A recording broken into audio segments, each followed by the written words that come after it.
Hi there, James here, hope you're having a good day and welcome to another one of my lick of the week lessons. Now in today's video I'm going to show you a cool sort of blues rock lick, sort of thing Angus Young from ACDC might play. It's got some cool double stops and a nice little repeating blues scale phrase in there. I'm sure you're going to get something useful from this lick which you can use in your playing. So in a moment I'll show you the scale that the lick comes from, I'll play it over the backing track, then I'll break it down, show it to you bit by bit. By the end of this lesson, you know exactly what you need to know to play this lick. Before we go any further though, remember to subscribe to my channel below so that you don't miss any of my lessons. I'm publishing at least one lick lesson every week. So subscribe now and then you won't miss any of them. Okay, before we go any further, let's check out what the lick sounds like over the backing track.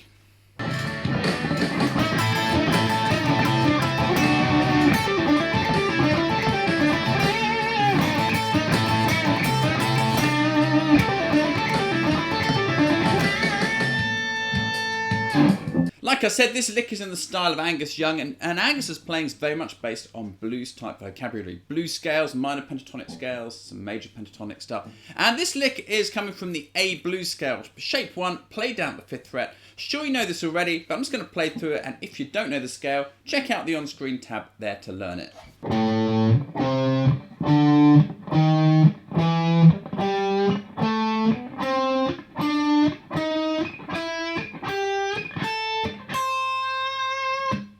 Now the lick is kicking off with this double stop move. Kind of displays the influences of rock and roll players like Chuck Berry and those kind of guys, who are the sort of era of players who would have influenced guitarists like Angus Young. Let's check out how we play that first part of the lick now. So it's very repetitive here. Basically I'm bending up the G string at the 7th fret. I'm bending up to 9. Now I would probably use my second finger here. You could use your third if you prefer, but you'll notice that I'm using my second. So I'm going to bend that up 2 frets. Then I'm going to kill off the bend and I'm going to bar the top 2 strings at the 5th fret with my first finger. And I'm going to pick that twice.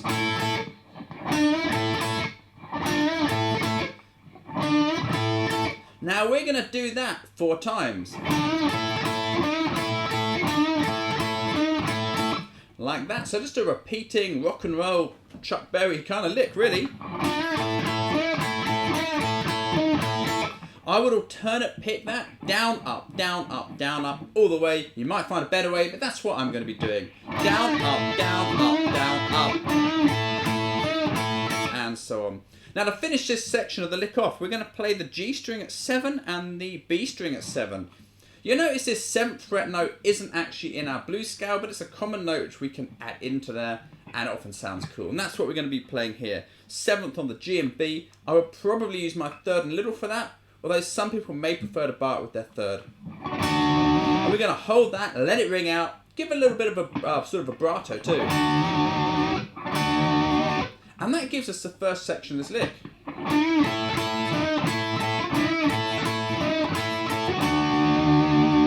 Kind of similar to what Angus plays at the start of the Highway to Hell solo.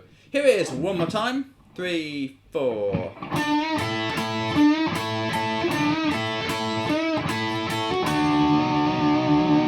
The second part of this lick is using a kind of repeating blues scale idea. Kind of thing Jimmy Page might play too, who also would have been an influence on a player like Angus Young. Here's what the second half of the lick sounds like.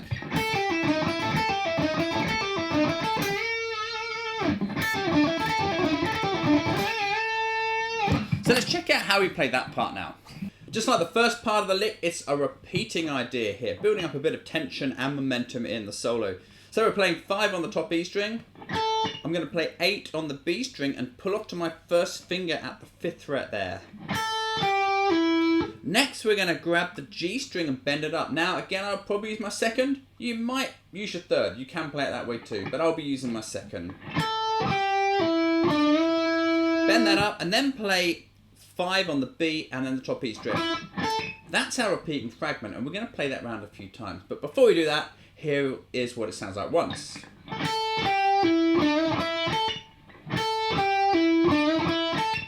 Picking wise, I would go down, up, pull off, up, down, up.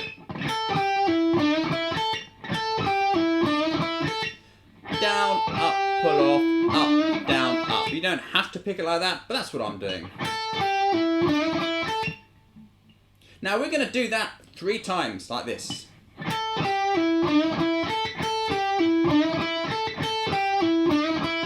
then finish off by grabbing the 8th fret on the B string and bending up 2 frets. Maybe give that a bit of vibrato there too. So that's the second half of the lick. Let me just string it together and you can hear what it sounds like. Second half, 3, 4.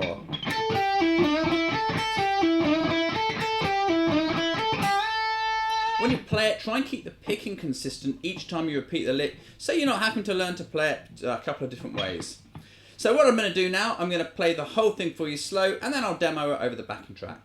2, 3, 4.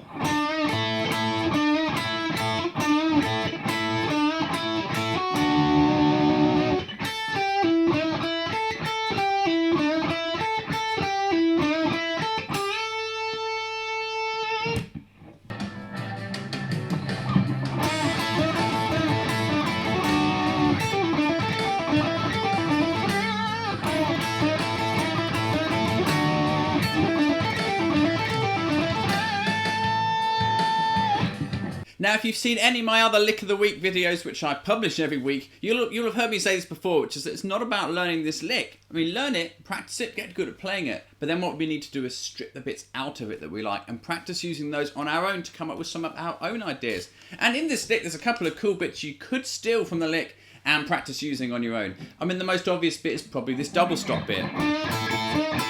Now you could take that, you could change the rhythm, you could create all sorts of little variations to create new licks. So put on a backing track and just jam over it, trying to chuck in some of those double stop ideas and just see what you discover. So I'm going to do that now.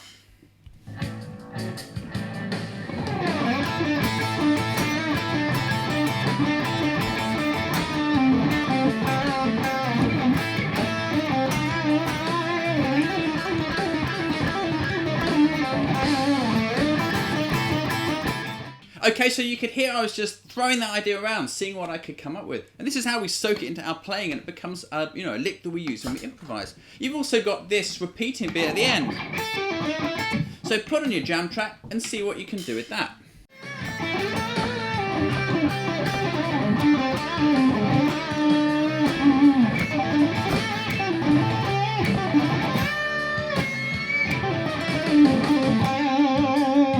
So you can see how I'm just throwing that idea around, seeing what I can come up with. I'm just experimenting. I'm not worried about whether everything works or not. I'm just seeing what I can do with it. This is how I'm going to learn to use that component in my soloing.